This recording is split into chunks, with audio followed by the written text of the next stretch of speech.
Hello. And welcome to Asked and Answered.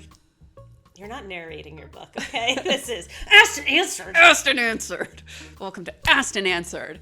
The most unapologetic, confrontational.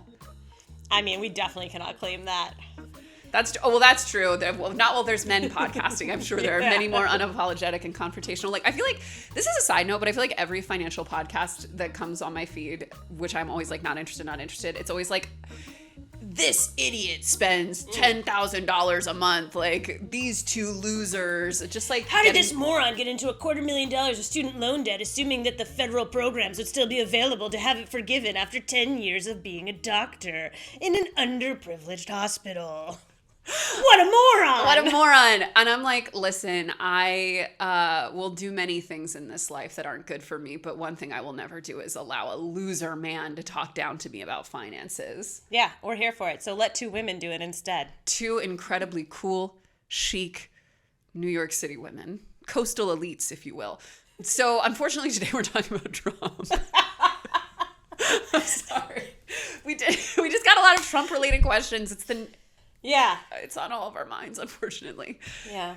Do you ever, this is a like semi-side note, but do you ever just like stop to think about the amount of like, you know, when you think about when I die, will I see a tally of like how many steps, how many whatever, the amount of real estate that Trump has taken up in our brains against our will.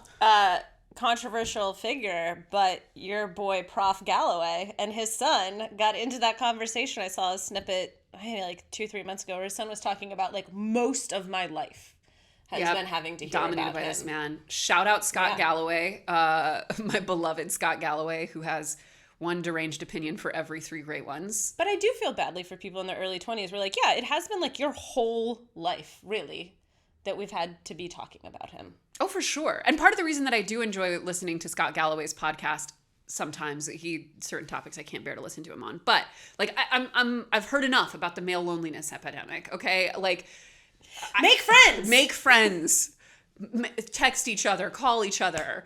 Like what? Okay. Anyway, that's a digression. And I do think there's some validity to it, sure. But what would really help these men is like increasing unions, raising wages, like getting... We're not here to solve your problems. Public transit, bike lanes, like anyway, point being. But I do like some of it because I do think that there's... I think he doesn't ascribe too much power to Trump, like in terms of the way he talks about it, whereas like a lot of liberal podcasts, I feel like we talk about him like he's, you know, a villain from Star Trek. And I'm like, we gotta... Star Trek. Interesting choice. You don't like Star Trek? I'm a huge Star Trek fan. I had no idea. But I just found that to be an interesting choice. One thing about me, I was raised on Star Trek The Next Generation. It was my mom's favorite show growing up, so I've seen most episodes. Shout out Data, my first crush. We have gone so far afield, mostly because I think we're actively avoiding... Yeah, listen, I had a Ramonaism, okay? I think we are actively avoiding the topic. But before we get into it... I would like to say a big, big thank you to our friends at advisor.com, because one thing that's been keeping me sane throughout the endless self-inflicted economic chaos and misery that this man has been imposing on us is having a good financial advisor who will call us up unprompted to help us navigate really scary news stories, among many other things, helped us reallocate our portfolio in a way that allowed us to really benefit from the tariff chaos. And so having a financial advisor, which I've had for 5 years now, has been a life-changing thing for me. I really can't recommend it enough if it's something that you feel ready for and can afford. We work with advisor.com. They are a flat fee financial advisory service, which is a model that I really support because it enables them to work more transparently for you and not for commissions. That also makes it more financially accessible. If you want to set up a free call with them to learn more about what it means to have a CFP, you can just use the link in our description. It's totally free, risk-free. There's no obligation. Give them a talk. They're really nice people. We work with them all the time. It's a really small business, so we know them all. Shout out advisor.com. Check them out. Okay, let's talk. Yeah, so you guys asked us a lot of questions about Trump, some more financial than others, but last week's was like very economically in the weeds, so I figured it's okay to do one that's like a little bit more philosophical this week. But let's get into it. Oh, or not. Were you going to say something? Well, I'm just going to be like, just a reminder, we don't know him personally. We don't know what he's going to do. I feel like there's a lot of people asking for us to predict the future. Do we have to give the disclaimer that we don't know Trump personally? Just a quick reminder. There's just always so many questions like, what's he going to do at the end of the 90-day pause? I'm like, I don't know. I don't think he knows. Which is part of the problem. I'm so sick of having to think about this man. It's unbelievable. It's Remember unbelievable. when we had a president that we didn't have to think about every day? Whatever your feelings were about him. Now, this is where I'm going to be your annoying neighborhood sockdem, because I'm going to say part of the reason we're in this mess is because so many people shut off their brains and vibed out during the Obama years and thought, this is the end of history. It's only going up from here. No, I'm talking about Biden. I didn't think about that man every day. Because you didn't have to, because your life was fine financially. Okay. Let's be real about it. And mine too. But all 4 years, I think most people had like 48 hours of not having to be like, oh, is he going to start a nuclear war because of Twitter? I think that the not being able to tune in ended with, let's just say, our very problematic foreign policy over the last 2 years. So, yeah, I mean, I think things haven't been good for a while, but I do agree with you. Biden did take up less real estate in my brain than Trump does. Yeah, like the first 2 years just felt like a breath of fresh for a while. I will never forget when everyone just started banging pots and pans, and I was like, "What? It happened! Biden won!" We also just had like other things to worry about, I think was the other big part of that. Yeah. Anyway, I digress. Man, okay. It'll be a lot of digressions, I think, during this episode, if we're being honest. True. So let's start with a bummer question. After 5 years of marriage and one wonderful child, we were about to start trying for a second, I found out that my husband voted for Trump. We literally used to go to Obama rallies together in college, and he was marching with me in January 2017.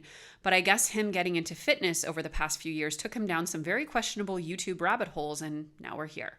We basically got into a huge blowout fight about the Department of Education. I'm a teacher. And he let it slip that he voted for Trump this time because life was too expensive under Biden. I also suspect that there were some dubious DEI concerns in there, but I'm not even going to bother figuring it out. He's a software engineer who earns about 4 times what I do. And like I said, I'm a teacher. We don't have a prenup. I feel like I'm married to a stranger, and the finances of divorce are terrifying for me to consider. I don't have a ton, but I do have my own emergency fund and a 403b. Any advice? How many emergency funds to call back to last season? So this is why, as I said, every woman should have 26 secret bank accounts. So I'm going to let you start on this one because I think we're going to agree and slightly disagree. I say this, I'm got to keep this vague. As someone who has lost many loved ones, more than I would even like to say, to, let's just say, Facebook brainworms that have led one down the alt-right pipeline, the far-right pipeline. Trust me that I know that this is a many-layered grief, right? Because you are not only grieving the dynamic that you used to have with this person, you are grieving the person that they used to be, the values that you thought that they shared. And in many cases, many of us who have loved ones who have gone down this rabbit hole know that you reach a certain point when you no longer even really live in a shared reality. You know, there are so many things that become taboo subjects that can't be agreed upon, that are, that start a fight, that, I will frequently go on the QAnon casualties subreddit where people talk about, and it's not just QAnon, it's people who've kind of gone down the MAGA or far-right pipeline. And people talk all the time about it feeling, and this is for people who have also had loved ones suffer from dementia, that it feels almost like akin to dementia in some ways, because a lot of these things that you're talking about, like, they become so extreme and so decoupled from reality and so aggressive that you don't even feel like you can have a rational conversation with this person who, in many cases, these people used to be, as you say, quite open-minded, quite progressive, quite liberal, quite, the opposite.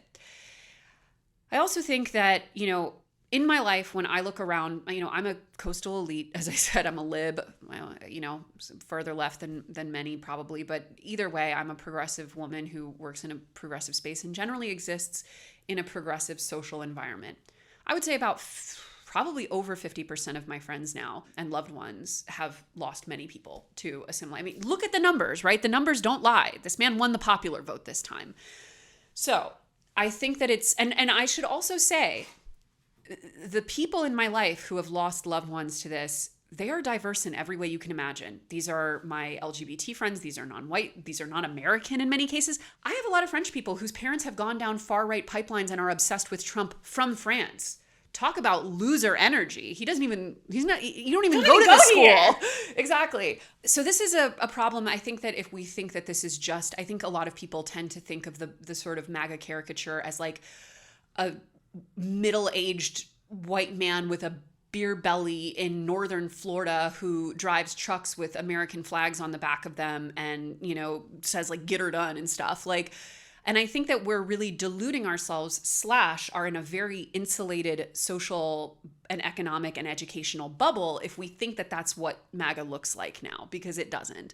And generally speaking, if you don't know anyone that this has happened to, or don't have a close relative or, someone of that level, generally speaking, what that means about you is that you're affluent, is that you're educated, and the rest of the people around you are, because those are the two big indicators now. You're more likely to be liberal now if you're more educated, more affluent, and concentrated in urban areas. Those are kind of the rules.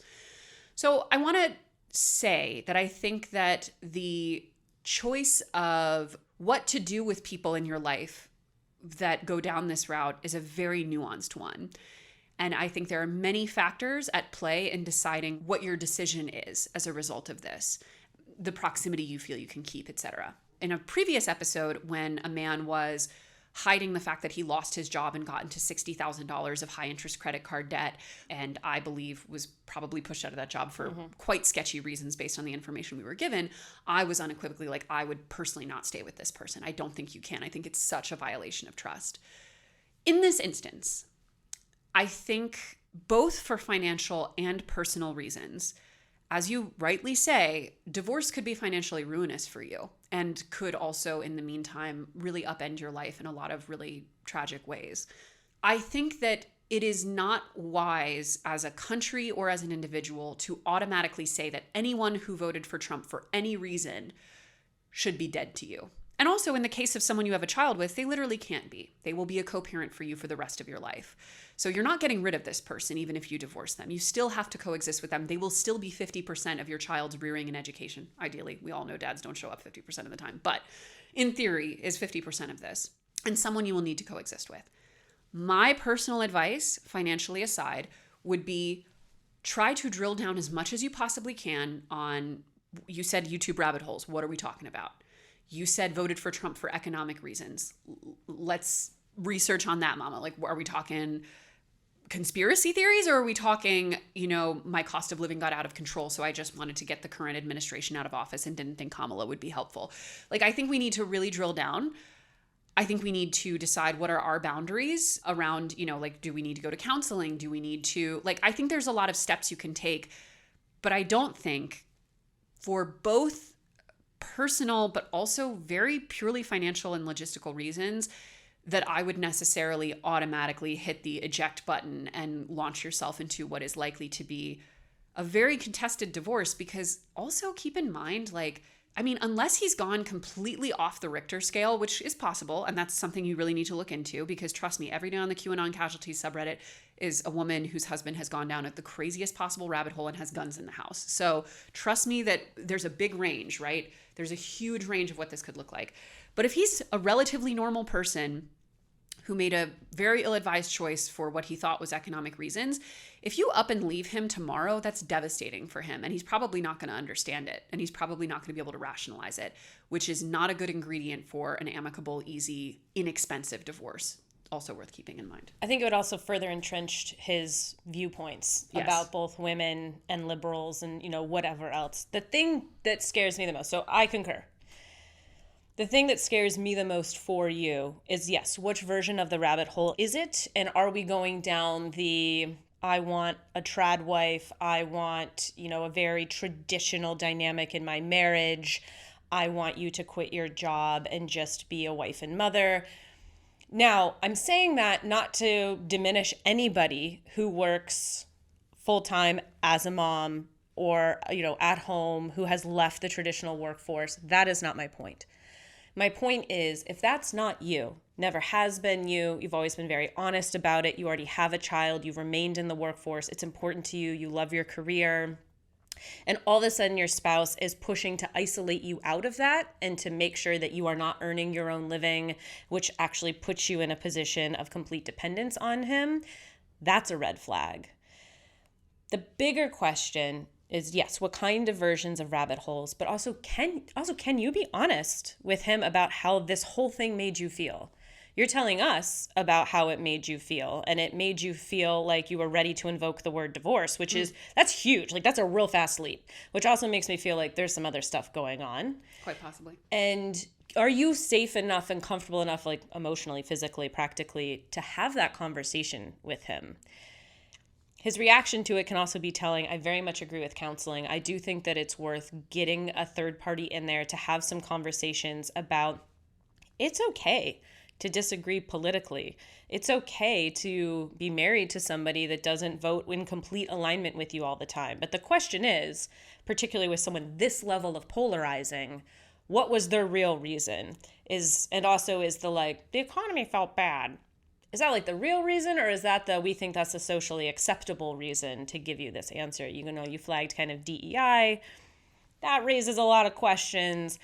Also, if he's okay with the DOE being completely dismantled and you're a teacher, you need to have some real serious conversations about that as well. Again, my husband's a teacher. I feel very strongly about the idea of the DOE being dismantled because people also don't understand federally what that is doing for our country and how states already do have a ton of rights around curriculum and public education. I don't have time for that rabbit hole. But I will say, not just in my own life, but in many of the lives of people I know who've had loved ones go down this rabbit hole, many of them are teachers and are now pro DOE being abolished. Yeah, it's upsetting.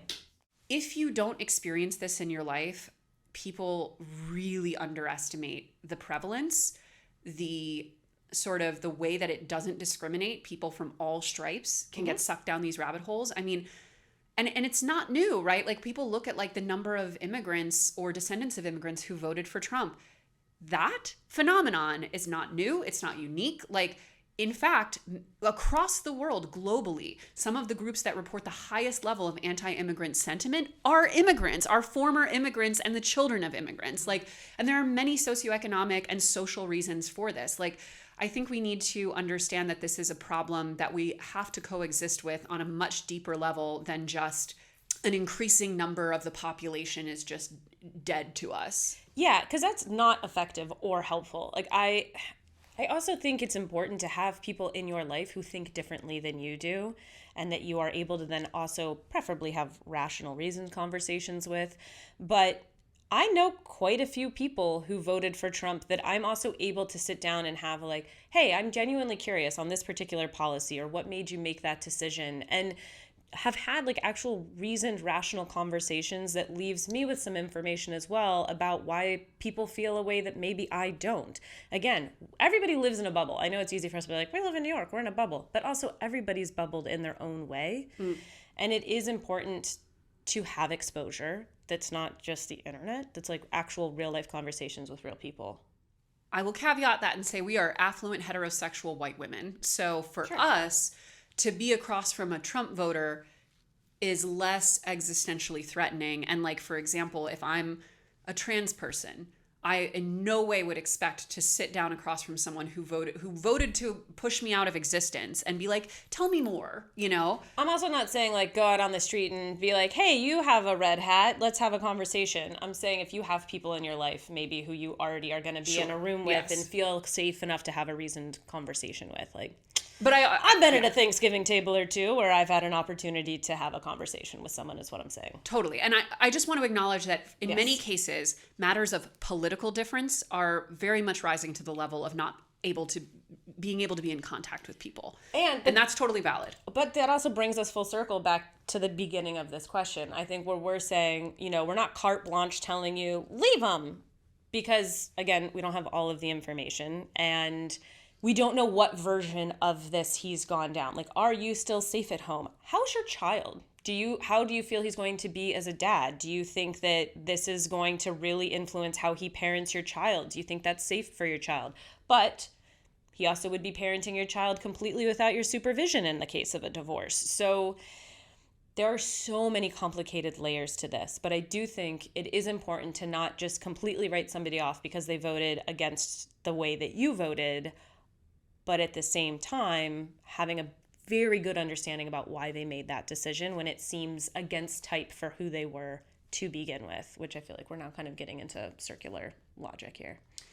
At the end of the day, unfortunately, you have a child with this person. So unless what they're doing rises to the level of getting custody taken away, and even then, and that's a very high bar to clear, too high in my opinion, and also very subjective and kind of at the whims of the court, and that involves a very long and protracted and acrimonious legal process. You are going to have to co-parent with this person. You are going to have to coexist with this person. So I would practically start contingency planning as if you may have to divorce. I would be much more aggressive about your own personal finances. I would try to find as much information as you possibly can about what the divorce laws are in your state, what, the settlement you would likely be looking at, the spousal support, the alimony, all of these things. If you can maybe talk to a lawyer to ask them questions, I would advise you to do that because these are often very nuanced things. I would very much start planning, have a plan B in place. But for so many reasons, I would not recommend that you just rip the cord and say we're divorcing, not until you've gotten all your ducks in a row, not until you know the extent of the problem, not until you know how rational the person you're going to have to deal with is. Because again, if we're talking about you have a kid. Is this one of these people who's gone down the rabbit hole where they're no longer giving their kids the MMR vaccine? There's a lot of questions at play here. So I'm very sorry that you're dealing with this. But just please know that you are so not alone, that this is not just an American problem, a global problem. And I feel strongly that the people in my life who don't have to deal with this on some level are increasingly the exception rather than the norm. And again, this is across the board. So don't feel ashamed, don't feel isolated, find support systems online, and really just try to remember that you didn't make a mistake here. You married who you married. People change, unfortunately, and don't beat yourself up about it. I'd hit the pause button on having another kid for now, but yes. You have to determine from kind of a safety perspective if you feel that you could go speak to a divorce lawyer just to collect information. If you don't feel like you can do that, at least having a very good understanding of what your state divorce law is. You don't have a prenup, so your state's laws are what will decree how things go in your divorce. But also I would double check depending on type of state you live in. Is there anything working its way through the courts that maybe could change what divorce law looks like, maybe makes things more favorable for men, less favorable for women? How do your rights look in your state? And having a little bit of understanding around that as well as a protection measure in a lot of this conversation. Very sorry you're dealing with this. It's terrible. Okay. For 30-something women working with kids, like Miss Erin Lowry, what can we do to maintain our sanity during the Trump era? I think a big part that is hard, depending maybe or maybe not, depending on the gender of your child. I think there can occasionally be a feeling of guilt around bringing a child into a situation that some people may have saw coming, other people didn't see coming.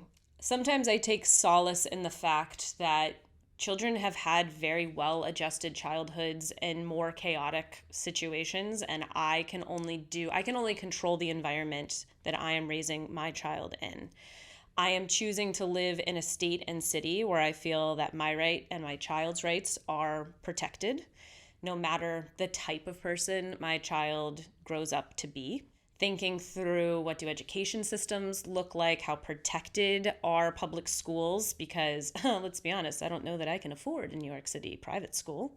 So what does the structure of public school look like, even if the DOE is going to be completely dismantled? How well funded is that in your city and or state? Let's say if your child grows up and is gay, is trans, has a medical issue, has a learning disability, are they going to be safe? For me, living in an environment that I feel like the answer to all of those questions currently are still yes, and also living in a way where I would be ready to pack up and move. If I felt that my child's existence was threatened in the city or state that I lived in, especially as my child grew up, and my child was not going to be afforded the rights of any other child, we'd be moving. But is your life structured that way is kind of the other question. But we can only deal with the information that we have right now. And I also feel like catastrophizing isn't going to help anyone either.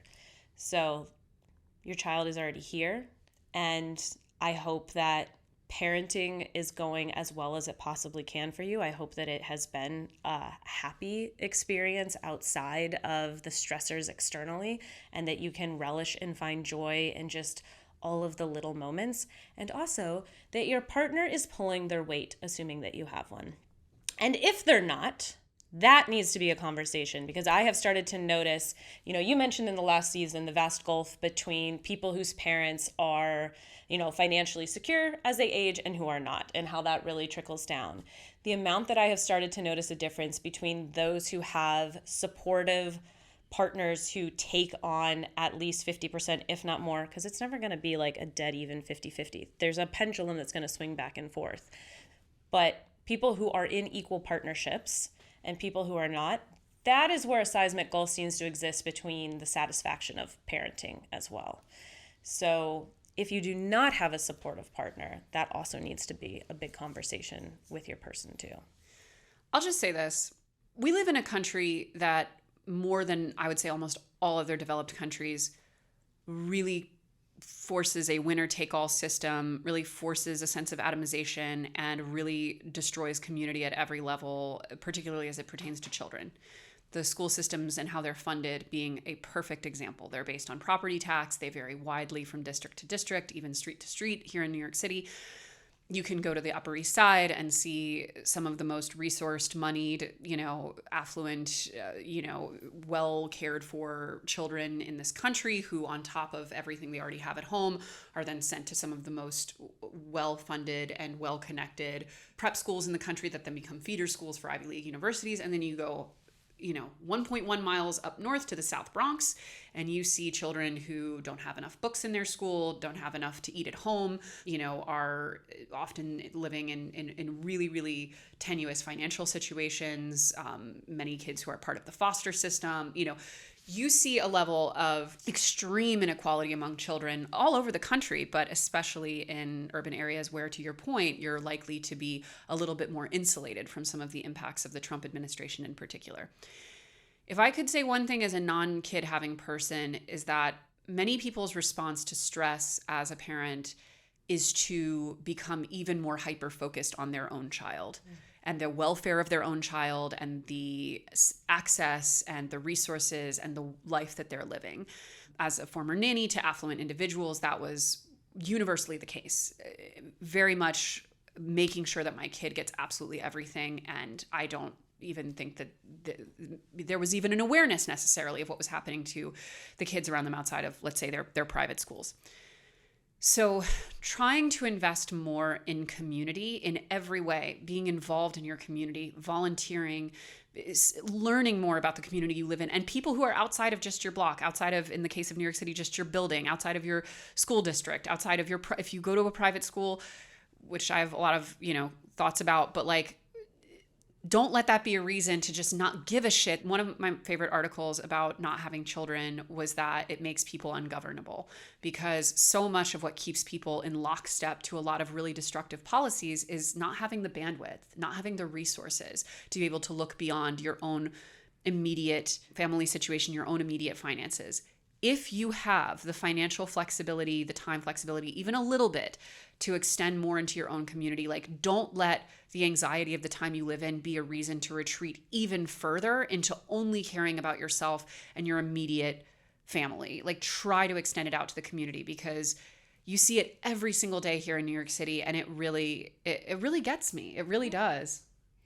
I will say, though, the tribalism part of having a child, it does do something to your brain. I don't doubt it. Yeah, I have had to actively think against, I feel like, what my brain is trying to have me do sometimes, where my brain is now it is just all about protecting this unit. And yeah, there have been times where I've had to be well, all right, calm down. Wait a second. And so the problem too is that the news cycle that we're living in, and I mean, also the reality, but the news and social media does not help, because I feel like it gets everyone else so amped up. I'll just use this as an example. The amount of content I have been getting served on social media about basically have your documents ready to flee. I'm not saying it's completely outside the realm. Like, it's good to, like, make sure your passport's updated, make sure your driver's license updated, know where your medical records are. I get all of that.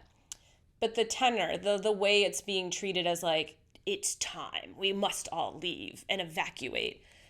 Also, if you're, I don't know, postpartum and your brain's already, like, a little bit wonky, that does stuff to you. Like, your whole body has a reaction to that. So I don't know where you are in your parenting journey, but it also can be hard to recognize that if you're physically, hormonally, emotionally already in a very heightened, vulnerable state that is maybe, I don't know, not your base level, having all of this going on around you makes it very easy to go insular. And I understand the inclination to want to do that. But I very much agree with you too, that making sure to look outside of yourself, because that can also be very grounding. I'm going to say one last thing on this, which is that just like last week when we talked about, are we in a recession, aren't we? Depends on you. Some of us never left a recession, let's be clear. Similarly with like in the Trump era, if all of a sudden things are feeling really unmanageable to you, that means by definition, they were pretty manageable before. And it's very important to remember that for a lot of the country, they've been in crisis mode through Biden, through Obama, through Trump V1. Like, that crisis mode has never left. And it is also important to understand where you are as a demographically, socioeconomically. If you are someone who is, white, affluent, dual income, both parents in the home, or at least upper middle class, let's say, you live in a pretty good district, all these factors, Trump's probably feeling really bad to you demographically, because you almost certainly, if you are one of those white women, you're one of the groups that probably didn't vote for him if you're a college-educated, affluent white woman. So things are feeling crazy right now. But also, your child is statistically least likely to be impacted by any of these policies, is statistically most likely to shake out pretty well regardless of who's president. And most of the people who are most at risk are people who were at risk before and will continue to be at risk even under a different president.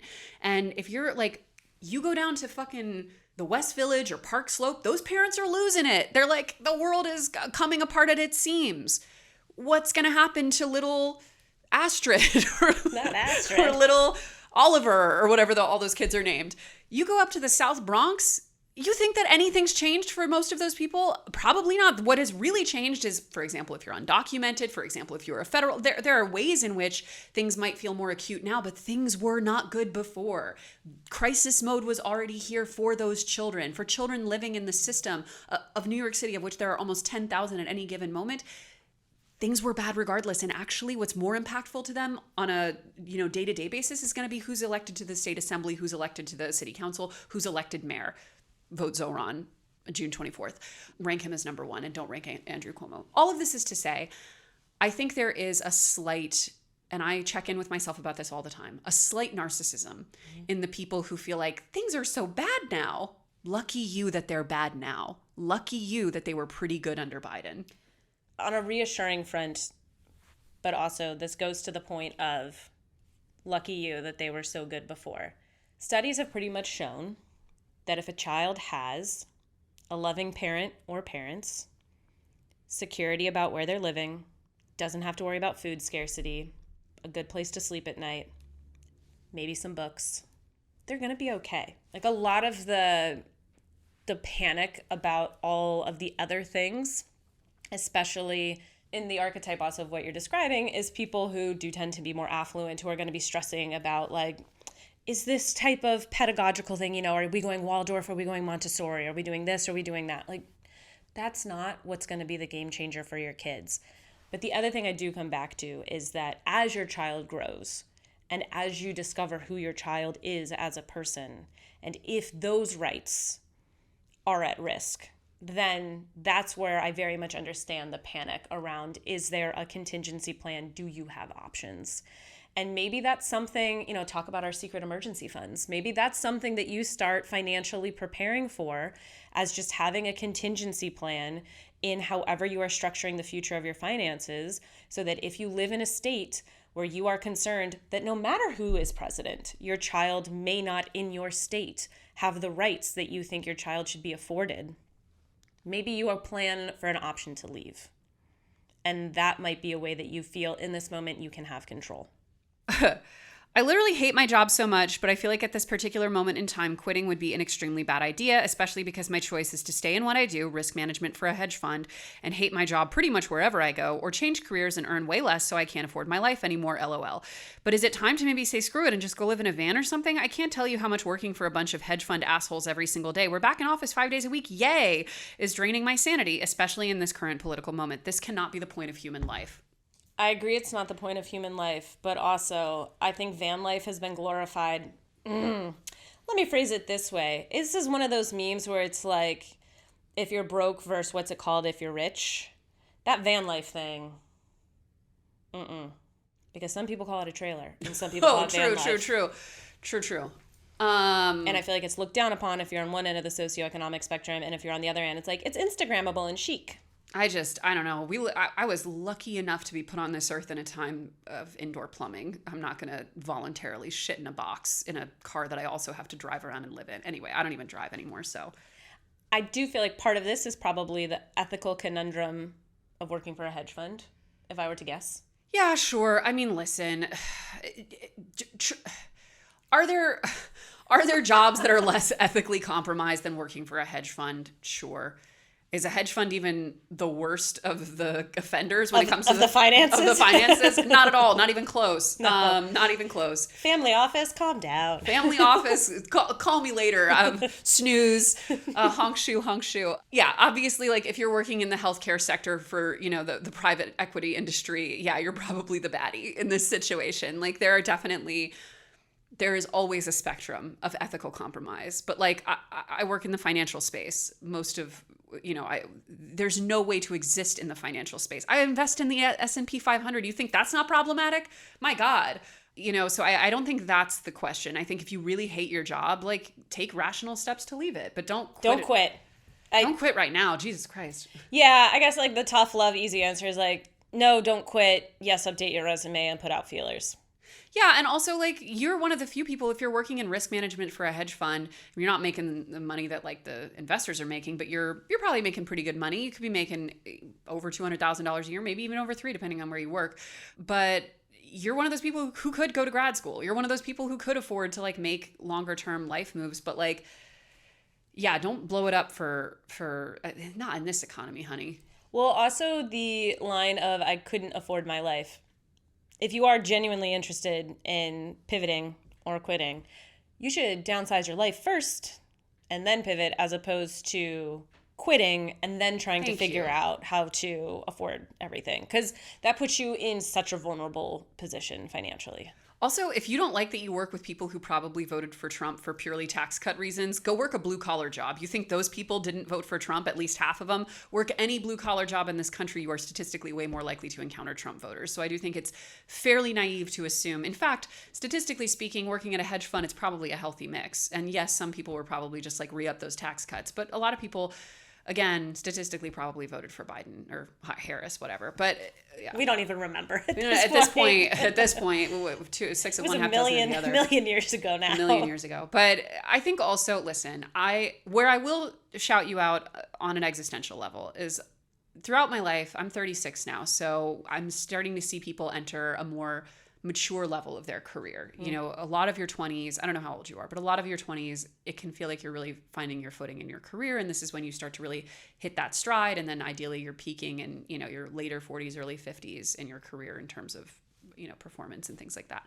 But generally speaking, if you're in your mid 30s, you kind of feel like I'm on the path that I'm on. And the number of people that I knew when they were in their 20s who hated their jobs, did not like them, were not fulfilled by them, were not necessarily in value agreement with them, all those things. I'm talking finance, I'm talking big law, I'm talking those kind of industries, who really wanted to leave. And then lo and behold, you buy a house, you buy a car, you have a kid, you do this, you do that. And then trust me that all those people are going to die in those industries. Like golden handcuffs, friends. Golden handcuffs are very, very real. And if you work in risk management for a hedge fund, you are at prime risk for golden handcuffs, statistically speaking. So I think it's good that you're asking yourself these questions. And when you say I couldn't afford my life, LOL, and then you suggest van life, that suggests to me that a life that is downsized is so unimaginable to you that it has to go to such an extreme. Check in with yourself and really be honest that the choice will be between maintaining this lifestyle in a job that I hate, which is, like it or not, the majority of your waking hours, or making some sacrifices on the lifestyle front. And that's a question only you can answer. But I think a lot of people who go around and around in circles about this typically just end up staying. Yeah. You should read Your Money or Your Life. It's a great book on this topic. It is a great book on this topic. Have you read it? Yeah. It's good. It's a banger on this topic. Don't put those golden handcuffs on, because once they come on, they ain't coming off. All right, quick last hit. How are you staying informed right now without giving yourself low-grade mental illness? Any news diet I'm trying inevitably leads to horrible anxiety spirals. Prop G. No, I'm kidding. There are certain podcasts that I really like. I've become a bit hyper-focused on New York City state information because I feel like nationally it's so overwhelming and like who the heck knows what's happening, that locally, one, like very direct immediate impact on my life. I also feel like I have a better shot at like making any changes or, you know, just being informed locally matters, where I often feel like we over index on what's happening nationally and then don't actually focus enough on what is happening locally. So I would see what is an option in your area for very local news, whether that is a local paper, that would be great to support. If it's podcasts, I know for me, WNYC's NYC Now. I feel like this is also the voice used for the headlines. I love it very much. And then I referenced in the last episode Planet Money. There's also a spinoff episode or a spinoff series of Planet Money called The Indicator, which is very short and sweet. It does get into both like the economics, but in a very easy to understand, digestible information, and it ties into what is happening nationally as well. So those are some of my favorites. FT News Briefing every morning. They keep it short, sweet. They don't give a shit about what's happening except for what the 10-year bond market is showing. But they're good for staying informed in a very neutral way. Yeah, ethically a nightmare, but who cares? They give it to you straight. And I actually find that their political coverage is usually good because it's usually, I think more accurate and whatever. Anyway, Financial Times News Briefing. I do listen to Prof G a fair amount because that man has 17 podcasts. I'm like, where are your children? This man is never not podcasting. I usually end up listening to like 30 or so minutes about it, and then he goes off on a tangent about like men's loneliness or the Columbia encampment, and then I have to shut it off because he's, really a little whack on those subjects and a few others. I also really I agree with you, staying local, getting involved in a local, anything that you care about, local, city, state, I think are all really important to stay involved in. It's so much more human scale and you feel like you can actually have an impact, meet neighbors, do stuff that feels fulfilling. And I think that's pretty much it. And I really like keeping up with the Bernie and AOC rallies. They make me feel hopeful. The Burnchella. Okay. All right. Come on. Yeah. I think, you gotta keep some hope, but also, just remember humanity has been through way worse than this. And a lot of humanity is currently going through way worse than this. And, I know I mentioned it last season, and shout out to the people in the comments who are like, I'm your news junkie friend. Thank you for your service. People who are just constantly consuming so much news. If you are somebody who has a friend that consumes so much news, ask them for the TLDR. Ask them for the article that you can read, the one podcast episode you can listen to, just whatever feels incremental but, doable to you, but also keeps you informed. Go for it. Also, to go back to that previous point, and even with regards to news consumption, some, NPR tote carrying lib on the Upper West Side being like, how can I have a child in this environment? I know you. In this environment, people are having children in Gaza every day. Get a grip. Get a grip on some level. Yeah. Humanity carries on, and humanity is a beautiful, precious thing. And if the worst thing you're having to deal with right now is what podcast do I listen to not give myself mental illness, I'm not saying it's not valid, but I also think that not extending your view a little bit more of what humanity is currently facing is probably only making things worse for you. It's not that deep. You can also just not listen to it. As Tyler, the Creator, I think famously said, how is cyberbullying even real? Turn off your laptop. You don't have to listen to it if it's really making you that upset. Get involved. Go freaking phone bank or something. Go touch grass, Yeah, listen, it's just we gotta stay a little bit, keep our eye on the prize here. I'm really interested to see the discourse in the comments on this one. I hope you guys don't get too mad at us, but I said what I said. All right, bye. I'm kidding. Okay. That was asked and answered. We'll be back next week with a less Trumpian focus. We're going to try to not mention him one time next week.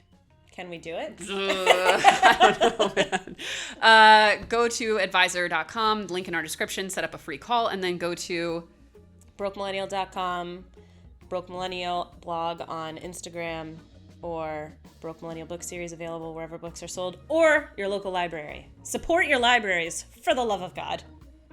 Thank you. Stop listening to the news and support your libraries more. That'll be a better use of your time. Bye.